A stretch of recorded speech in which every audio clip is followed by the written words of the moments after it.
আসসালামু আলাইকুম। বাংলাদেশ বেতার গোপালগঞ্জ। খবর পড়ছি আবুল আহসান। নড়াইলে সনাতন অবলম্বীদের ধর্মীয় উৎসব শ্রী শ্রী রথযাত্রা ২০২৫ উদযাপন উপলক্ষে আইন শৃঙ্খলা সংক্রান্ত বিশেষ এক সভা গতকাল জেলা প্রশাসকের সম্মেলন কক্ষে অনুষ্ঠিত হয়েছে। সভায় রথযাত্রা সুষ্ঠু, সুন্দর ও উৎসবমুখর পরিবেশে উদযাপন উপলক্ষে বিস্তারিত আলোচনা করা হয়। রথযাত্রায় যেন কোনো প্রকার অপ্রীতিকর ঘটনা না ঘটে সে বিষয়ে রথযাত্রা উদযাপন কমিটি সহ আইন শৃঙ্খলা বাহিনীকে সজাগ থেকে কাজ করার আহ্বান জানানো হয়।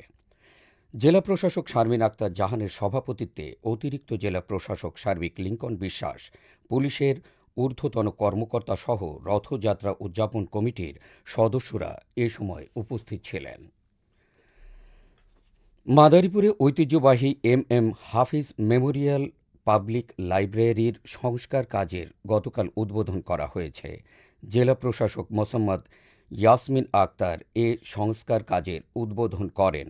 অনুষ্ঠানে অতিরিক্ত জেলা প্রশাসক সার্বিক ফাতিমা আজরিন তন্নি, জেলা লাইব্রেরিয়ান, কবি, সাহিত্যিক, শিক্ষাবিদ ও সাংবাদিক সহ বিশিষ্ট ব্যক্তিবর্গ এ সময় উপস্থিত ছিলেন। উল্লেখ্য, ঐতিহ্যবাহী এ লাইব্রেরিটি ১৯৫০ সালে প্রতিষ্ঠিত হয় এবং ভবন নির্মিত হয় ১৯৬৯ সালে।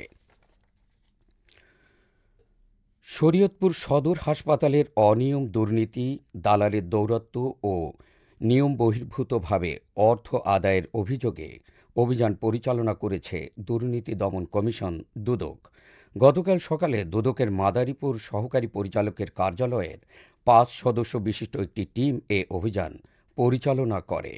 এ সময় রোগী জিম্মি করে অর্থ আদায়, নগদ অর্থের বিনিময়ে সেবা গ্রহণ, খাবারের ক্যান্টিনে অপরিচ্ছন্নতা ও নিম্নমানের খাবার পরিবেশন, বরাবরের মতো টিকিটের ক্ষেত্রে দ্বিগুণ টাকা ও হাসপাতাল জুড়ে দালালের দৌরাত্ম্যের সত্যতা পায় দুদক।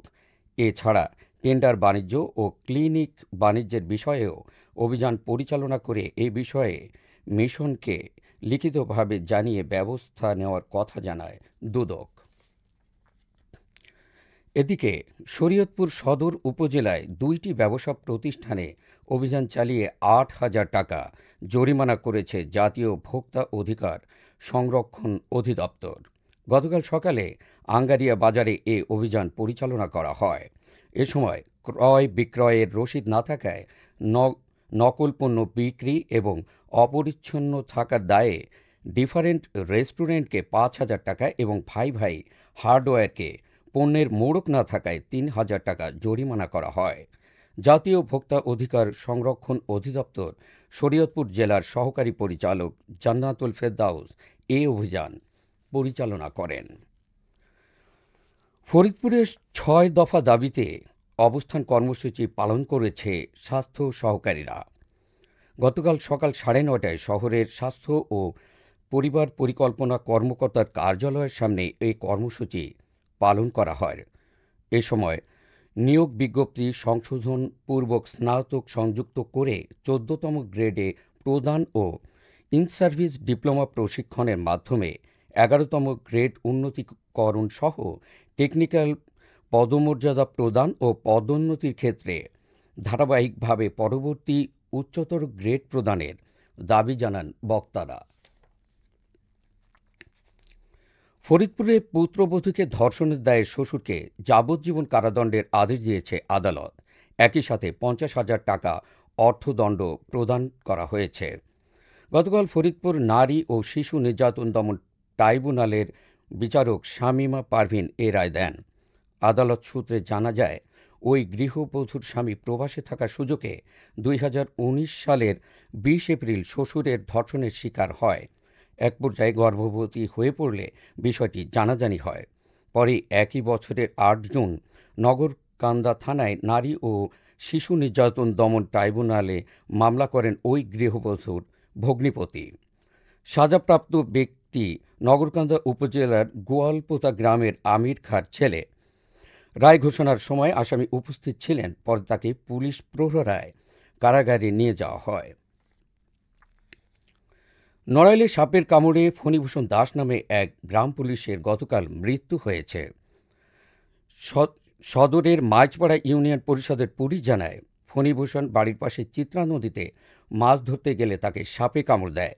পরে স্থানীয়রা তাকে উদ্ধার করে নড়াইল জেলা হাসপাতালে নিয়ে গেলে কর্তব্যরত চিকিৎসক তাকে মৃত ঘোষণা করেন। এবারে কৃষি সংবাদ।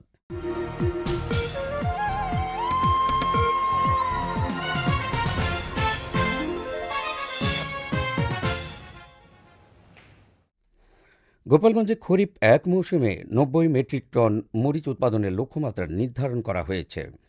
জেলা কৃষি অফিস জানিয়েছে, লক্ষ্যমাত্রা অর্জনে জেলায় এবছর ৪৫ হেক্টর জমিতে মরিচ চাষ করা হয়েছে। এদিকে মরিচ চাষে কৃষি সম্প্রসারণ অধিদপ্তর কৃষকদের মাঝে বীজ, সার, কীটনাশক সহ কৃষি উপকরণ সরবরাহ করছে। এছাড়া বাংলাদেশ কৃষি ব্যাংক সহ অন্যান্য বাণিজ্যিক ব্যাংক কৃষকদের মাঝে প্রয়োজনীয় কৃষি ঋণ প্রদান করছে। সবশেষে আবহাওয়া।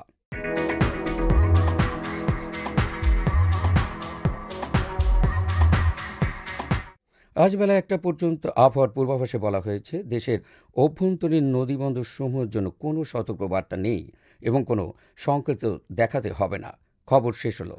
আমাদের পরবর্তী খবর প্রচারিত হবে সকাল ১০টা বেজে ৩০ মিনিটে বাংলায়।